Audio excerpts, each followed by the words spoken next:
Subscribe कीजिए learn fit दर्शना channel को और बेल आइकन को दबाइए लेटेस्ट वीडियो सबसे पहले देखने के लिए। नमस्कार बच्चों, मैं आपकी हिंदी की अध्यापिका दर्शना। और बच्चों, आज हम इस वीडियो के माध्यम से कक्षा 10वीं के लिए कृति का भाग 2 का पहला पाठ माता का आंचल, इस पाठ के प्रश्न उत्तर का हम अध्ययन करेंगे। और इस पाठ का एक्सप्लेनेशन जो है वो मैंने करवा रखा है। अगर आपने नहीं देखा है तो उसका लिंक मैं डिस्क्रिप्शन बॉक्स में डाल दूंगी, आप जाकर जरूर एक बार देख लीजिए। तो बच्चों, अगर आपने चैनल को सब्सक्राइब नहीं किया है तो चैनल को भी सब्सक्राइब कर लीजिए, क्योंकि कक्षा 10वीं की हिंदी की सभी वीडियोज आपको इस चैनल पर मिल पाएंगी। आइए अब हम प्रारंभ करते हैं प्रश्न उत्तर। पाठ का नाम है माता का आंचल। पहला प्रश्न देखिए, प्रस्तुत पाठ के आधार पर यह कहा जा सकता है कि बच्चे का अपने पिता से अधिक जुड़ाव था, फिर भी विपदा के समय वह पिता के पास न जाकर माँ की शरण लेता है। आपकी समझ में इसकी क्या वजह हो सकती है? तो बच्चों, हमें वैसे अगर मैं बताऊं अपने शब्दों में, तो हमें को कुछ भी अगर परेशानी आती है तो हमें माँ की याद आती है, क्योंकि माँ का दुलार, माँ की ममता ऐसी होती है कि वो पिता के स्नेह से भी सर्वोपरि होती है। तो माँ का आंचल इतना प्रिय होता है कि हमें सबको भाता है, सबको लुभाता है। आपको करना क्या है, ये 10वीं की परीक्षा है, तो इसलिए अगर आप किसी भी प्रश्न का उत्तर अपने शब्दों में जीवंत उदाहरण देकर अगर आप करोगे तो उसमें आपके अंक बढ़ जाएंगे।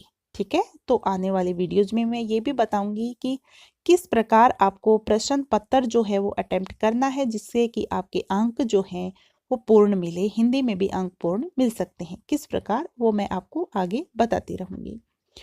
तो इस प्रश्न का उत्तर हम अपने शब्दों में अगर करें तो प्रस्तुत पाठ में यह कहा जा सकता है कि बच्चे का अपने पिता से अधिक जुड़ाव था, फिर भी मुश्किल के समय पिता के पास न जाकर वह माता के पास जाता था, क्योंकि माता की गोद जो होती है वह निराली होती है और माता की गोद में सबको आनंद आता है और हम अपने आप को सुरक्षित महसूस करते हैं कि कोई भी विपत्ति या कोई भी आपदा हम पर वहां पर नहीं आ सकती। ठीक है, तो इस प्रश्न के उत्तर में यहाँ पर ये दिया है कि माता से बच्चे का रिश्ता ममता पर आधारित होता है, जबकि पिता से स्नेह आधारित होता है। बच्चे को विपदा के समय अत्यधिक ममता और स्नेह की आवश्यकता होती है। भोलानाथ का अपने पिता से अपार स्नेह था, पर जब उस पर विपदा आई तो उसे जो शांति व प्रेम की छाया अपनी माँ की गोद में जाकर मिली, वह शायद उसे पिता से प्राप्त नहीं हो पाती। माता के आंचल में बच्चा स्वयं को अधिक सुरक्षित महसूस करता है। ठीक है, तो इस प्रकार आपको समझकर प्रश्नों के उत्तर करने हैं, रटना नहीं है। एक बार समझ लीजिए, कभी भी नहीं भूल पाओगे। अगला प्रश्न देखिए, तो यहाँ पर अगर आप ध्यान दोगे तो मैं आपको प्रश्न याद भी करवा दूंगी, आपको बार बार देखने की आवश्यकता नहीं रहेगी। दूसरा प्रश्न, आपके विचार से भोलानाथ अपने साथियों को देखकर सिसकना क्यों भूल जाता है? तो बच्चों, अगर मैं अपने शब्दों में इस प्रश्न का उत्तर बताऊं तो क्या होता है कि अगर हमारे साथी, हम रोते हैं, किसी चीज के लिए जिद करता है बच्चा, तो उसके साथी दिख जाएंगे एकदम खेलते हुए, कोई अजीब सा करतब करते हुए, अपने हिसाब से खेलते हुए, तो बच्चों की खेलने में ही रुचि होती है, तो उसको अच्छा लगता है और सब कुछ भूल जाता है और बोलता है मुझे खेलना है अभी, तो वहां जाकर उसमें मशगूल हो जाता है और वो खुश हो जाता है। उसी प्रकार भोलानाथ के भी साथ यही हुआ था कि किस प्रकार वो उन खेल खेल में भूल गया था सब कुछ कि क्या हुआ था उसके साथ और खेलने में मशगूल हो गया था। ठीक है, तो इस प्रकार इस प्रश्न का उत्तर देख लेते हैं यहाँ पर कि क्षण में रोना क्षण में हंसना बच्चों का स्वभाव होता है।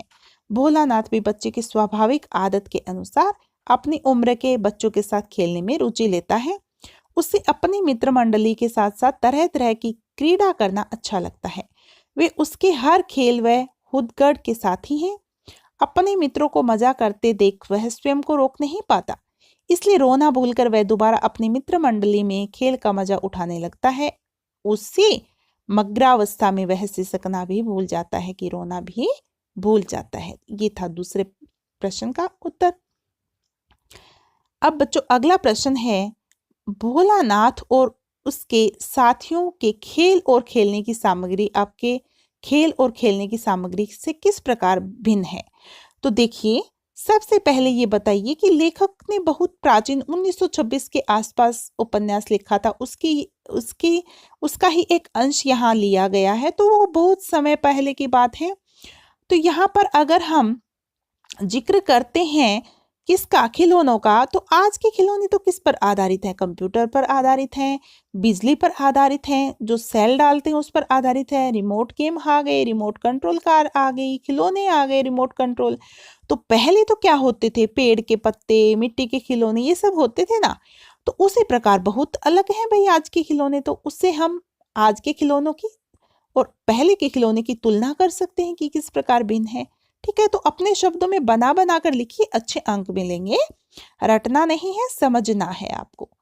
तो यहाँ पर उत्तर क्या लिखा है, भोलानाथ और उसके साथी खेल के लिए आंगन व खेतों में पड़ी चीजों को ही खेल का आधार बनाते हैं। उनके लिए मिट्टी के बर्तन, पत्थर, पेड़ों के फलें, गीली मिट्टी, घर के मोटे मोटे सामान आदि वस्तुएं होती हैं जिनसे वह खेलकर खुश रहते थे।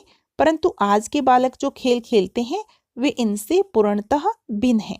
हमारे खेल के लिए क्रिकेट का सामान, किचन सेट, डॉक्टर सेट, तरह तरह के वीडियो गेम व कंप्यूटर गेम आदि बहुत सी चीजें हैं जो इनकी तुलना में एकदम अलग हैं। भोलानाथ जैसे बच्चों की खेलने की सामग्री आसानी से व सुलभता से बिना मूल्य खर्च के ही प्राप्त हो जाती है, जबकि आज के बच्चों की खेल सामग्री बाजार से खरीदनी पड़ती है। ठीक है, तो भोलानाथ जैसे बच्चे थे उनकी तो बहुत कम पैसों में, क्या पैसे लगते ही नहीं थे, ठीक है, कि वो बना लेते थे घर पे ही खेल की सामग्री, खेल के सामान। और आजकल के बच्चों का तो बहुत पैसा लगता है, बहुत पैसा खर्च करना पड़ता है बाजार से, तब लेकर आते हैं, तो बहुत अंतर था। ठीक है, पाठ में आए ऐसे प्रसंगों का वर्णन कीजिए जो आपके दिल को छू गए हो। पांचवा प्रश्न है, पाठ में आए ऐसे प्रसंगों मतलब ऐसी घटनाओं का वर्णन कीजिए जो आपके दिल को छू गए हो। तो बच्चों, जो जो घटनाएं आपको पाठ पढ़कर तरोताजा हो जाती हैं, याद हो जाती हैं, आप उन्हीं घटनाओं का वर्णन कर लीजिए। आपको पाठ पढ़कर कैसा लगा, क्या क्या पढ़ा, कौन सी घटना याद है, आपको अच्छे अंक प्राप्त होंगे। क्योंकि अगर हम अपने शब्दों में बताएंगे तो और अच्छा रहेगा। ठीक है, तो देखिए कि यहाँ पर उत्तर क्या दिया गया है। पहली घटना क्या है, पहली घटना है, भोलानाथ जब अपने पिता की गोद में बैठा हुआ आईने में अपने प्रतिबिंब को देखकर खुश होता रहता है, वही पिता द्वारा रामायण पाठ छोड़कर खेलने पर लज्जाकर व मुस्कुराकर आईना रख देना। यहाँ बच्चों का अपने अक्स के प्रति जिज्ञासा भाव बड़ा ही मनोहर लगता है और उसका शर्माकर आईना रखना भी बहुत ही सुंदर वर्णन है। ठीक है, ये एक अच्छी घटना है, हम याद रख सकते हैं। दूसरा है, बच्चों द्वारा बारात का स्वांग रचते हुए दुल्हन को लिवा लाना व पिता द्वारा दुल्हन का घूंघट उठाने पर सब बच्चों का भाग जाना। बच्चों के खेल में समाज के प्रति उनका रुझान झलकता है कि समाज में खेल के प्रति कितना अच्छा लगता है उनको। तो दूसरी ओर उनकी नाटकीयता, स्वांग, उनका बचपना। ठीक है, उनके बचपन में ये कैसे खेल रहे हैं वो ये देखकर भी मजा आता है ये पाठ पढ़कर। तीसरा है, बच्चे का अपने पिता के साथ कुश्ती लड़ना, शिथिल होकर बच्चे के बल को बढ़ावा देना और पछाड़ खाकर गिर जाना। बच्चे का अपने पिता की मूंछ खींचना और पिता का इसमें प्रसन्न होना भी अच्छा लगता है।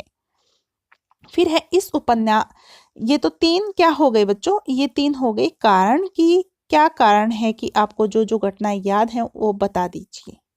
ठीक है, तो ये तो हमने किया। फिर आगे है, इस उपन्यास अंश में, उपन्यास का अंश है ना ये, 30 के दशक की ग्रामीण संस्कृति का चित्रण है। आज की ग्रामीण संस्कृति में आपको किस तरह के परिवर्तन दिखाई देते हैं कि 30 की ग्रामीण संस्कृति और आज की ग्रामीण संस्कृति, कि 30 के दशक की ग्रामीण संस्कृति में किसी प्रकार के दिखावे का अभाव था, कि उस समय कुछ भी दिखावा नहीं था, सब अपने अपने काम में मशगूल रहते थे और भाईचारे की भावना से समाज में आगे बढ़ते जाते थे, मिलजुल कर रहते थे, है ना, कि लोग बहुत ही सीधे साधे हुआ करते थे, लोग परस्पर मिलजुल कर रहा करते थे, किसी भी पर्व त्योहार को पूरे उत्साह के साथ मनाते थे।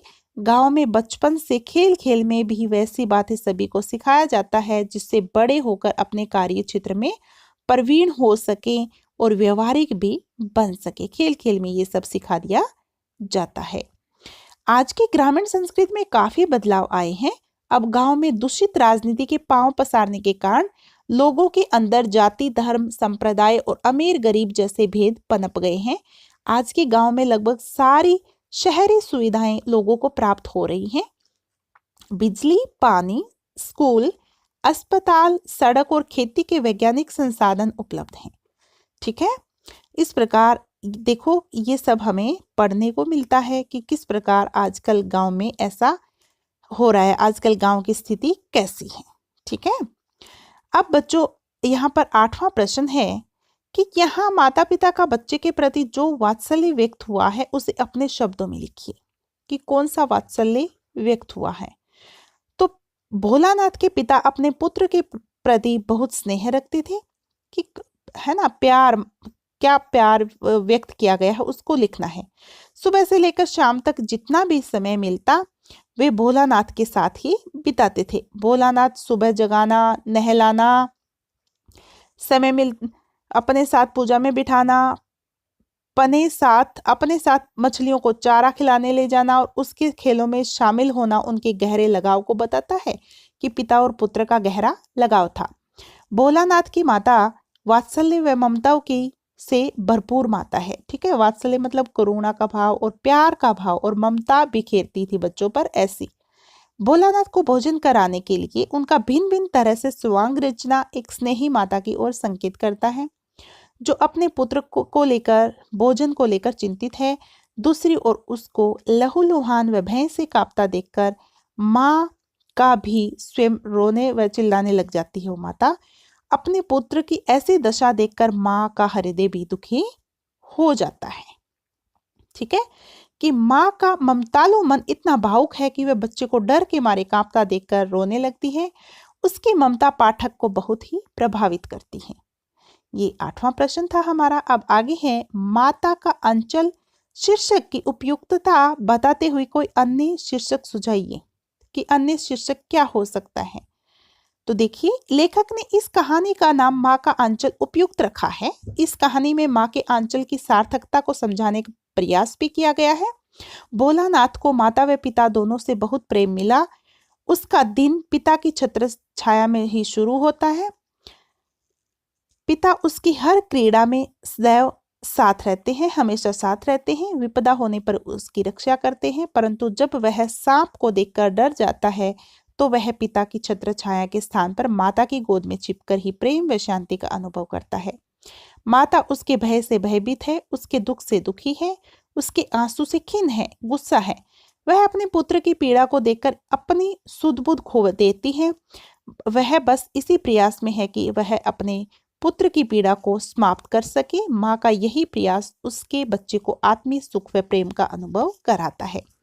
इसके लिए एक उपयुक्त शीर्षक हो सकता है माँ की ममता, क्योंकि कहानी में माँ का स्नेह ही प्रधान बताया गया है कि माँ का प्यार ही प्रधान होता है। ठीक है, ये तो था उपयुक्त शीर्षक पर बातें की हमने। अब 10वां प्रश्न है बच्चे माता पिता के प्रति अपने प्रेम को कैसे अभिव्यक्त करते हैं। तो बच्चे तो कैसे अभिव्यक्त करते हैं, कभी गोद में आ जाते हैं, कभी चिपक जाते हैं, कभी पीछे से कमीज खींच लेते हैं, कभी प्यार करते हैं, ऐसे ही ना। ठीक है, पीठ पर सवार हो जाते हैं, घोड़ा बनने को बोलते हैं, ऐसे। तो आइए देखते हैं यहाँ पर लिखा हुआ। बच्चे माता पिता के प्रति अपने प्रेम की अभिव्यक्ति कई तरह से करते हैं। पहला, माता पिता की गोद में बैठकर या पीठ पर सवार होकर। दूसरा, माता पिता के साथ विभिन्न प्रकार की बातें करके अपना प्यार व्यक्त करते हैं। तीसरा, वे अपने माता पिता से रोध होकर या जिद करके कुछ मांगते हैं, फिर बाद में अपना प्रेम अलग अलग तरीके से प्रकाशित करते हैं। चौथा है माता पिता को कहानी सुनाने या कहीं घुमाने ले जाने के अपने साथ खेलने को कहकर वो प्रेम व्यक्त करते हैं। पांचवा है माता पिता को अपने दोस्तों के बारे में बताकर या किसी रिश्तेदार के बारे में पूछकर भी अपना प्रेम व्यक्त करते हैं। ठीक है, इस प्रकार हम बता सकते हैं कि बच्चे अपने माता पिता से कैसे प्रेम अभिव्यक्त करते हैं। अब है बच्चों प्रश्न संख्या 11 है, अंतिम प्रश्न है ये। इस पाठ में बच्चों की दुनिया रची गई है, वह आपके बचपन की दुनिया से किस तरह भिन्न है। यह कहानी उस समय की कहानी प्रस्तुत करती है कि जब बच्चों के पास खेलने के लिए अत्यधिक साधन नहीं होते थे। वे लोग अपने खेल प्रकृति से ही प्राप्त करते थे और उसी प्रकृति के साथ खेलते थे। उनके लिए मिट्टी, खेत, पानी, पेड़, मिट्टी के बर्तन आदि साधन थे। परंतु आज के बच्चों की दुनिया इन बच्चों से भिन्न है। आजकल के बच्चे टीवी, कंप्यूटर आदि में ही अपना समय व्यतीत कर रहे हैं, या फिर क्रिकेट, बैडमिंटन, चॉकलेट, पिज्जा आदि में ही अपना बचपन बिता देते हैं। ठीक है, तो इस प्रकार आज के बच्चों की दुनिया और पहले बचपन के ये लेखक के बचपन की दुनिया बहुत अलग है। और जो हम सबको पता है, हमारे पेरेंट्स, माता पिता की दुनिया अलग थी, हमारे दादा दादी की अलग थी, और अब हमारी दुनिया अलग है। आज जमाना बदल गया है, आधुनिक युग बहुत आगे बढ़ गया है।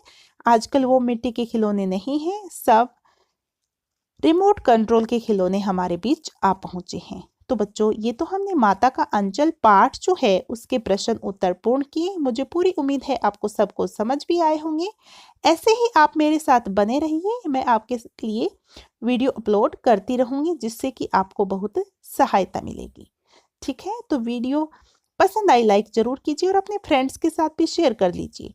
ठीक है, और कमेंट बॉक्स में लिखकर बताइए कि क्या समझ आया और क्या समझ नहीं आया, कौन सी वीडियो आपको चाहिए। तो वीडियो अंत तक देखने के लिए आपका बहुत बहुत धन्यवाद।